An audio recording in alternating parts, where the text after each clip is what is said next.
चूने के बारे में भागवत जी का बहुत रिसर्च है, बहुत रिसर्च है, और वो ये कहते हैं कि ये भगवान की दी हुई प्रचंड मात्रा में अद्भुत ऐसी चीज है जो आपके वात के सब रोगों को दूर करेगी।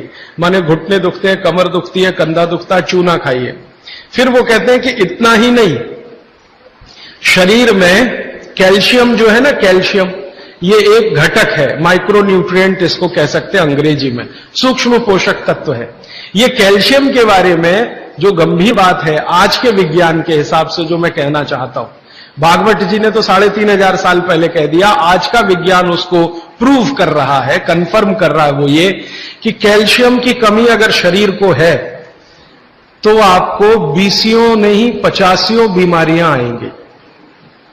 कैल्शियम की कमी अगर है शरीर को तो 50 बीमारियां आएंगी।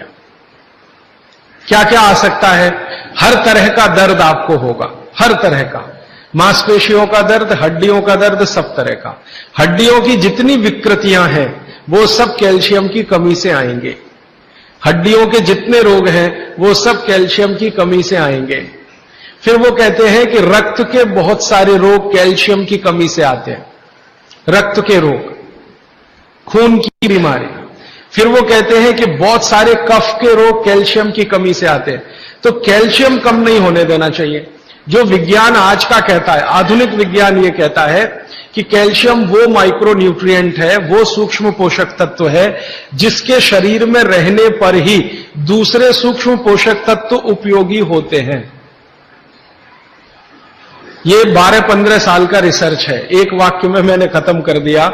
कैल्शियम की उपस्थिति में ही बाकी सभी सूक्ष्म पोषक तत्व उपयोगी होते हैं।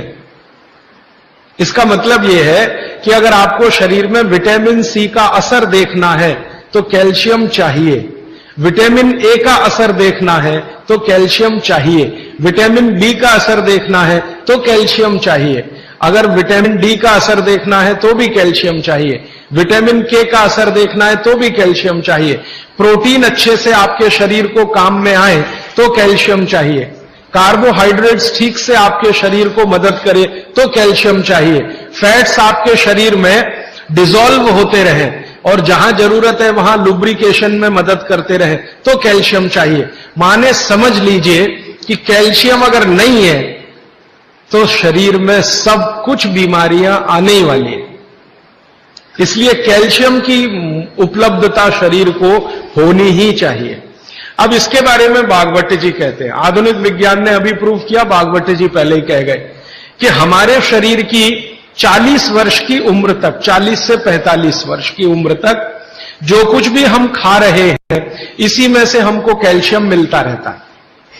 सबसे ज्यादा कैल्शियम आप जानते हैं दूध में है, दूध, फिर दूध के बाद दही, दही के बाद मट्ठा, मट्ठे के बाद मक्खन, मक्खन के बाद घी, इन सब में भरपूर कैल्शियम है।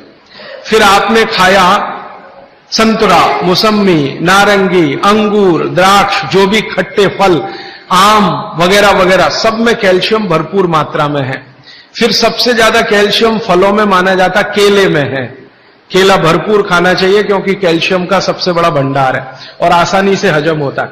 तो ऐसे जो फल हैं इनका जो कैल्शियम है ये 40-45 साल तक हमें आसानी से मिलता रहता है, क्योंकि शरीर की जो बायोकेमिस्ट्री है 40-45 साल तक एकदम दुरुस्त और तंदुरुस्त रहती है। जठर अग्नि भी तीव्र रहती है, बाकी सब फंक्शन ठीक है। लेकिन जैसे ही 45 की उम्र खत्म होती है, माताओं को यह बात विशेष रूप से कह रहा हूं, बहनों को, माताओं को, जैसे ही आपकी 45 की उम्र पूरी होती है और आपका मेंसेस साइकिल बंद होता है, मासिक धर्म आपका बंद होता है, उसी समय आपको कैल्शियम हजम होना कम होना शुरू होता है। आप कितना भी ये सब चीजें खाएं, केला भी खाएं, ये भी खाएं, लेकिन कैल्शियम उतना पूर्ति नहीं करता, क्योंकि कैल्शियम को शरीर में डाइजेस्ट कराने वाला जो हार्मोन है वो तभी तक आपको है जब तक आपकी मासिक चक्र की शुरुआत है।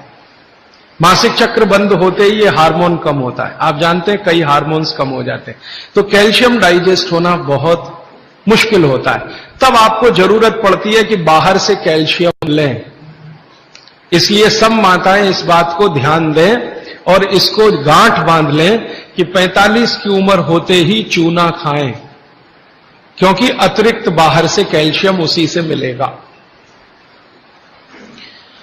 चूना जरूर खाएं आप सबके लिए, और आपको भी है चूना खाएं, क्योंकि आपकी उम्र भी 45 की जब पूरी होगी तो ये जो कैल्शियम है वो आपके लिए पर्याप्त नहीं है जो फलों से और सब्जियों से आ रहा है, कुछ अतिरिक्त चाहिए। और चूंकि बाकी सब माइक्रो न्यूट्रिएंट्स कैल्शियम की उपस्थिति में ही काम आएंगे, इसलिए इस पर ध्यान दीजिए। तो शायद इसलिए इस देश में एक परंपरा विकसित हुई है पान खाने की। ये पान खाने की परंपरा बहुत वैज्ञानिक है, बहुत ही वैज्ञानिक। जिसने भी शुरू की वो बागभट्ट का पक्का चेला रहा होगा, बहुत समझकर उसने ये शुरू की। और ये अद्भुत है। अद्भुत मैं इसलिए कह रहा हूं कि भारत की सब जातियों में उत्तर से दक्षिण, पूरब से पश्चिम ये परंपरा है। कहीं भी चले जाओ, आप सिक्किम में चले जाओ, अरुणाचल में चले जाओ, वो भी पान खाते हैं। और आप धुर दक्षिण में आ जाओ तो यहां भी है, उत्तर में चले जाओ, कहीं भी चले जाओ। तो ये पान खाना भारतीय सभ्यता का एक बहुत महत्वपूर्ण अंग है जो स्वास्थ्य से जुड़ा हुआ है। बस ध्यान इतना ही रखिए कि पान जो है चूने का ही खाना है। पान जो है चूने का ही खाना है। पान कभी भी कत्थे वाला ना खाएं, क्योंकि कत्था आपके लिए उतना उपयोगी नहीं है। कत्था स्वाद के लिए आप उपयोग करते हैं, चूना औषधि के लिए उपयोग करते हैं। ये बात मैं एक बार पहले भी कह चुका हूं, आज फिर से इसलिए कह रहा हूं कि कुछ नए चेहरे मैं देख रहा हूं।